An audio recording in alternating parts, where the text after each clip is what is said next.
The first person to laugh was my brother-in-law. Then my wife's cousin joined in. Within seconds, 30 people sitting around the beautifully decorated backyard erupted into uncomfortable chuckles.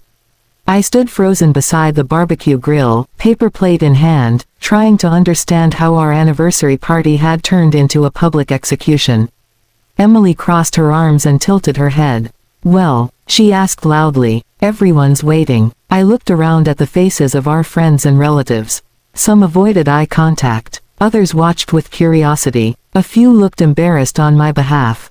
"Emily," I said quietly, "can we talk inside?" "No." She lifted her wine glass. "You wanted honesty in our marriage, remember? So let's be honest." The knot in my stomach tightened. "For years," she announced, "I've carried this family while Daniel keeps making bad decisions." I blinked. Bad decisions. Working 60-hour weeks. Selling my motorcycle to help pay off her student loans. Skipping vacations so we could renovate the house she wanted. "I think," she continued, "Daniel owes everyone here an apology for being stubborn." Murmurs spread through the crowd. I stared at the woman I'd loved for 12 years. The woman I'd met in college. The woman whose hand I'd held through job losses, family funerals, and sleepless nights. I barely recognized her. "What exactly are you asking me to apologize for?" I asked. Emily sighed dramatically. "You refused Dad's offer." Now it made sense. 3 weeks earlier, her father had offered me a management position at his company. The catch: I would have to quit the construction business I'd spent 15 years building from the ground up. A business my late father had helped me start. I had respectfully declined. Apparently, that decision had become tonight's entertainment. "You chose your pride over this family," Emily said. "I chose my own career. You chose struggle. I chose independence." Her expression hardened. "Then maybe it's time you admit you were wrong." Silence fell. I could hear distant traffic beyond the fence. Children laughing somewhere down the block. My own heartbeat pounding in my ears. "Emily," I said carefully, "this isn't the place." She set down her glass. "No," she replied, "this is exactly the place." Then she delivered the sentence that changed everything. "Beg for forgiveness and accept my father's offer." She paused. "Or leave." Someone gasped. I waited. I expected her to laugh. To say she was joking. To realize how cruel this was. Instead, she folded her arms. "What's it going to be?" 30 pairs of eyes stared at me. I thought about every compromise I'd made.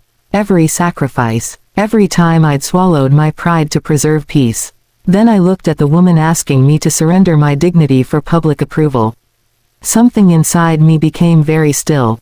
I placed my paper plate on the table. "I won't beg," I said. Emily's jaw tightened. "Then leave." I nodded slowly. "Okay." Confusion flashed across her face. "Okay." I removed my wedding ring. Set it beside the untouched birthday cake we'd ordered for our anniversary celebration. And walked toward the gate.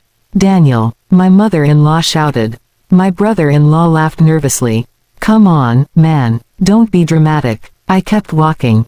Behind me, Emily's voice rose.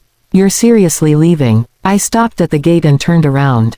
"For years," I said quietly, "I thought love meant enduring humiliation if it kept the relationship together." Nobody spoke. I don't believe that anymore. Then I walked away. The drive home felt unreal. Streetlights blurred past my windshield. I replayed the evening repeatedly, searching for signs I'd missed. Had Emily always looked down on me? Had resentment been growing beneath the surface?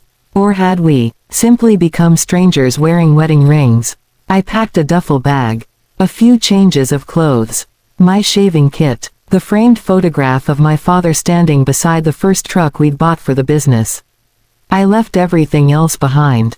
As I loaded the bag into my pickup, my phone buzzed. Emily. I ignored it. Then again. And again. By the time I reached the highway entrance, she'd called 7 times. Finally, I answered. "What?" I asked. Her voice cracked. "Where are you?" "Leaving, Daniel." For the first time all evening, she sounded uncertain. "I didn't think you'd actually go." I tightened my grip on the steering wheel. "That's the problem." Silence. "I was angry," she whispered.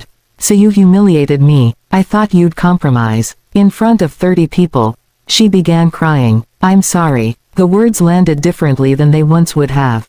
Not because I didn't care, but because apologies without change had become familiar territory. What exactly are you sorry for? I asked. Another pause. For embarrassing you. I waited. For trying to control you. Another breath. For forgetting we're supposed to be partners. I exited the highway and pulled into a quiet gas station.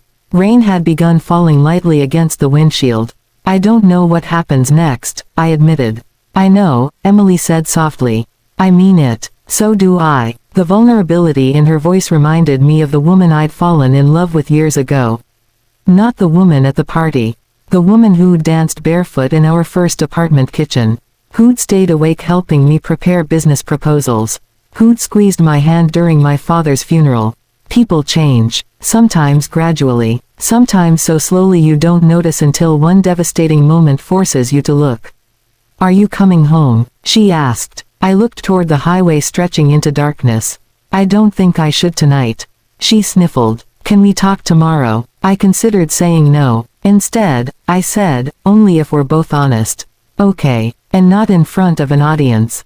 Despite everything, a weak laugh escaped her. Deal. The next afternoon, we met at a small coffee shop halfway between our house and the motel where I'd spent the night. Emily looked exhausted. No makeup. Hair tied back. Eyes swollen from crying. I called everyone this morning, she said after we sat down. What? I apologized. I frowned. For what happened yesterday. That surprised me. Emily wasn't someone who admitted fault easily. They deserved the truth, she continued. I turned our marriage into a performance. I stared at my coffee. I don't want to win arguments anymore, Daniel. I looked up. I want to understand why we became people capable of hurting each other. It wasn't a magical solution. There were no cinematic declarations. No dramatic reconciliation. Just two tired people facing uncomfortable truths. We started counseling 3 weeks later. Some sessions were productive. Others were painful. We uncovered years of unspoken expectations. Resentments neither of us had acknowledged. Patterns we'd mistaken for normal. Healing wasn't quick. Trust rarely is. But little by little, we rebuilt something healthier than what we'd had before. Not because one person surrendered. Because both chose accountability. 2 years later, we hosted another anniversary gathering. Smaller this time. Quieter. No speeches. No performances. As guests laughed around the dinner table, Emily squeezed my hand beneath the tablecloth. Thank you, she whispered. For what? For leaving. I raised an eyebrow. She smiled sadly. If you had stayed that night, if you'd begged like I demanded. Her eyes glistened. ... I might never have realized what I'd become. I looked around the room. At friends sharing stories. At family members helping clear dishes. At the woman beside me who'd done the difficult work of changing. You called before I hit the highway, I said. I know. You could have doubled down. So could you. I squeezed her hand. Marriage, I'd learned, isn't about winning. It isn't about pride. And it certainly isn't about forcing someone to kneel so you can feel taller. Real love requires respect. The kind that survives disagreements. The kind that protects dignity, especially in difficult moments. That night, when Emily told me to beg or leave, I thought I was walking away from my marriage forever.